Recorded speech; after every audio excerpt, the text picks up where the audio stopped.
আসসালামু আলাইকুম। কুকিং হাউজে সবাইকে স্বাগতম জানাচ্ছি আমার আজকের রেসিপি দেখার জন্য। সেহরি স্পেশাল একটা ভর্তার রেসিপি নিয়ে চলে এসেছি। আজ তৈরি করব কলিজা ভর্তা। আর এই কলিজা ভর্তাটা তৈরি করব মুরগির কলিজা দিয়ে। এটা গরুর কলিজা দিয়েও তৈরি করে নেওয়া যায়। মুরগির এই কলিজা ভর্তাটা খেতে অনেক বেশি টেস্টি এবং মজাদার। আর এটা তৈরি করাও কিন্তু খুবই সহজ। গরম ভাত দিয়ে খেতে অনেক ভালো লাগে এই মুরগির কলিজা ভর্তাটা। তাহলে চলুন কিভাবে মুরগির কলিজা ভর্তা তৈরি করি সেটা দেখে নেই। আর এখনও যারা আমার চ্যানেলে নতুন, চ্যানেলটি সাবস্ক্রাইব করেননি, তারা প্লিজ আমার চ্যানেলটি সাবস্ক্রাইব করে নেবেন। কলিজা ভর্তা তৈরি করার জন্য আমি এখানে 3টা মুরগির কলিজা নিয়েছি 3 পিস। কলিজাগুলো আমি খুব ভালোভাবে ধুয়ে পরিষ্কার করে একটু ছোট টুকরো করে কেটে নিয়েছি। কলিজার ভিতরে কিন্তু রক্তের দলা দলা থাকে, এই রক্তের দলাগুলো আমি খুব ভালোভাবে পরিষ্কার করে নিয়েছি। অনেকে কলিজাটা খেতে চান না, কলিজার মধ্যে একটা মেটে মেটে গন্ধ লাগে, যার কারণে কলিজাটা খেতে পছন্দ করেন না। তো এইভাবে কলিজা ভর্তা তৈরি করে নিলে কিন্তু গন্ধটা আর তেমন থাকে না, খেতে ভালো লাগে। আমি এখানে 3 পিস কলিজা নিয়েছি। আপনারা পরিমাণে যদি বেশি তৈরি করতে চান তাহলে সেভাবেই কলিজাটা নিয়ে নিতে হবে।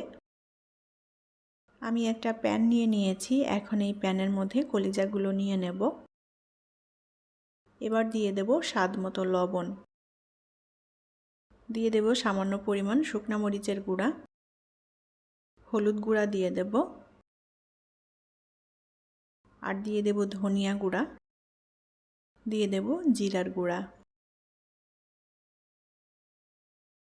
আর দিয়ে দেব সামান্য পরিমাণ গোলমরিচের গুঁড়া। এখন এর মধ্যে দিয়ে দেব সরিষার তেল।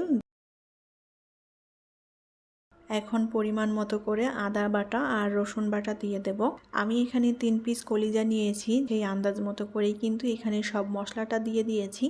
এখানে যে যতটা কলিজা নেবেন সেই আন্দাজ মতো করেই মশলাটা দিয়ে দিতে হবে। এখন কলিজার সাথে মশলাটা একটু ভালোভাবে মিশিয়ে নেব। আর এখানে কিন্তু আমি গরম মশলা অ্যাড করিনি। অনেকেই আছেন মাংসের সাথে যে কলিজাটা রান্না করা হয় সেই কলিজা দিয়েই ভর্তা তৈরি করেন, তো সেখানে গরম মশলা দেওয়া থাকে। কেউ যদি গরম মশলা দিতে চান দিতে পারেন, আমি এখানে গরম মশলাটা অ্যাড করছি না। এখন এর মধ্যে আমি কিছুটা পানি দিয়ে দেব। পানিটা এখন অল্প পরিমাণে দিলাম, পরবর্তীতে আমি আরও একটু পানি দেব। এখন এই পানিটা দিয়ে আমি প্রথমে কলিজাগুলো ভালো মতো একটু জাল করে কষিয়ে নেব। পানিটা দিয়ে ভালোভাবে নেড়ে চেড়ে মিলিয়ে নিয়েছি। প্যানটা ধরে এখন চুলায় বসিয়ে দেব। কলিজাগুলো এখন ভালো মতো জাল করে কষিয়ে নেব। আর যে পানিটা দিয়েছি পানিটা টানিয়ে নেব একেবারে। কলিজাটা কিন্তু ভালো মতো সেদ্ধ করে নিতে হবে, তা না হলে গন্ধ থেকে যাবে। আর গন্ধ থেকে গেলে ভর্তাটা খেতে একদমই ভালো লাগবে না, এটা খাওয়াই যাবে না। খুব ভালোভাবে নেড়েচেড়ে অল্প আঁচে আমি কলিজাটা কষিয়ে নিয়েছি। আর কলিজাটা যত ভালোভাবে একটু ভাজা ভাজা করে নেওয়া যাবে ভর্তাটা খেতেও কিন্তু ভালো লাগে। আর যে পানিটা দিয়েছিলাম পানিটাতে কিন্তু পুরোপুরি কলিজাটা সেদ্ধ হবে না, আমি প্রথমে অল্প পানি দিয়ে কলিজাটা একটু কষিয়ে নিয়েছি। এখন আবারও আমি পানি দিয়ে দেব। পানি দিয়ে আবারও ভালো মতো জাল করে কলিজাটাকে রান্না করে নেব। কলিজাতে যে পানিটা দিয়েছিলাম পানিটা অনেকটা টেনে গিয়েছে। এখন বাকি যে পানিটুকু আছে একদমই ভাজা ভাজা করে নেব শুকিয়ে নিয়ে। মশলাটা কলিজার গায়ে একদম মাখো মাখো হয়ে যাবে, ভাজা ভাজা করলে শুকনো হয়ে যাবে, কলিজার গায়ে মশলাগুলো একেবারে লেগে যাবে। তো এভাবে কলিজাটা ভেজে নিতে হবে, তাহলে কিন্তু ভর্তাটা খেতে ভালো লাগবে। অল্প আছে আমি খুব ভালো মতো নেড়েচেড়ে কলিজাটা ভেজে নিয়েছি। মশলাটাও একেবারে ভাজা ভাজা হয়ে গিয়েছে এবং কলিজার গায়ে মাখো মাখো হয়ে লেগে গিয়েছে। এখন এই কলিজাটা আমি ঠান্ডা করে নেব যাতে ভর্তা মাখাতে সুবিধা হয়। আমি এখানে পেঁয়াজ নিয়েছি প্রায় 1 কাপের মতো। পেঁয়াজটা এখানে একটু বেশি লাগবে এই ভর্তাতে। তো পেঁয়াজটা আপনারা আপনাদের পছন্দ মতো দিতে পারেন, যে যতটা খেতে পছন্দ করেন। এখন এর মধ্যে দিয়ে দেব 2টা কাঁচামরিচ কুচি, আর দিয়ে দেব কিছুটা টালা শুকনা মরিচের গুঁড়া, দিয়ে দেব ধনেপাতা কুচি। এখন ভালোভাবে হাত দিয়ে চটকে পেঁয়াজ মরিচ একসাথে মেখে নেব। আর ভর্তাতে মরিচের পরিমাণটা আপনাদের টেস্ট অনুযায়ী অ্যাড করবেন, যে যতটা ঝাল খেতে পছন্দ করেন। ভর্তা একটু ঝাল ঝাল হলে খেতে ভালো লাগবে, আমি সেই আন্দাজ মতো করেই মরিচটা দিয়ে দিয়েছি। আমি এখানে কাঁচা মরিচ শুকনো মরিচ দুটাই ব্যবহার করেছি। আপনারা চাইলে এখানে শুধুমাত্র কাঁচা মরিচ অথবা শুধুমাত্র শুকনো মরিচ দিয়ে মেখে নিতে পারেন।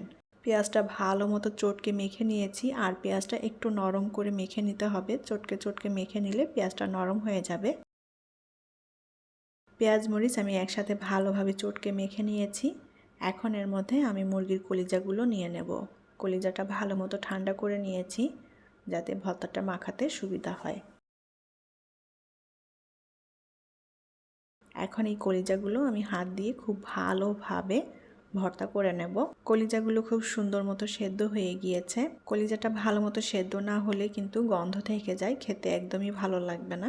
কলিজাটা অনেকে গন্ধের কারণে খেতে চান না, তো যাদের কাছে গন্ধ লাগে কলিজা খেতে তারা এভাবে ভর্তা মেখে খেতে পারেন। এভাবে কলিজার ভর্তা তৈরি করলে এতে একদমই গন্ধ লাগে না। আমি কলিজাটা খুব ভালোভাবে চটকে মেখে নিয়েছি। এখন পেঁয়াজ মরিচের সাথে খুব ভালোভাবে মেখে নেব, আর মেখে নিলেই ভর্তাটা তৈরি হয়ে যাবে। এখন আমি এর মধ্যে কিছুটা সরিষার তেল দিয়ে দেব। সরিষার তেল দিয়ে খুব ভালোভাবে চটকে মেখে নেব। কলিজার এই ভর্তা দিয়ে সাদা গরম ভাত খেতে খুবই ভালো লাগে। সেহরিতে এই কলিজা ভর্তাটা তৈরি করে নিতে পারেন। এটা দিয়ে অনায়াসে অনেকগুলো ভাত খেয়ে নেওয়া যাবে, আর সবাই ভীষণ পছন্দ করবে খেতে। লবণটা আমার কাছে কিছুটা কম মনে হচ্ছে, আমি সামান্য লবণ অ্যাড করব এর মধ্যে। লবণটা দিয়ে আবারও খুব ভালোভাবে মেখে নেব। মুরগির কলিজা ভর্তাটা তৈরি হয়ে গিয়েছে, এখন এটা পরিবেশন করব। যারা এখনও মুরগির কলিজা ভর্তা তৈরি করেননি তারা অবশ্যই একবার ট্রাই করে দেখবেন, খুবই ভালো লাগবে খেতে। আর যারা খেয়েছেন তারা তো অবশ্যই জানেন এটা কতটা টেস্টি এবং মজাদার। আশা করছি আমার আজকের রেসিপি আপনাদের কাছে ভালো লেগেছে। আর রেসিপিটি যদি ভালো লেগে থাকে তাহলে প্লিজ ভিডিওতে একটা লাইক দিবেন এবং ভিডিওটি শেয়ার করবেন। পরবর্তী রেসিপি দেখার আমন্ত্রণ জানিয়ে বিদায় নিচ্ছি। ভালো থাকবেন সবাই। আল্লাহ হাফেজ।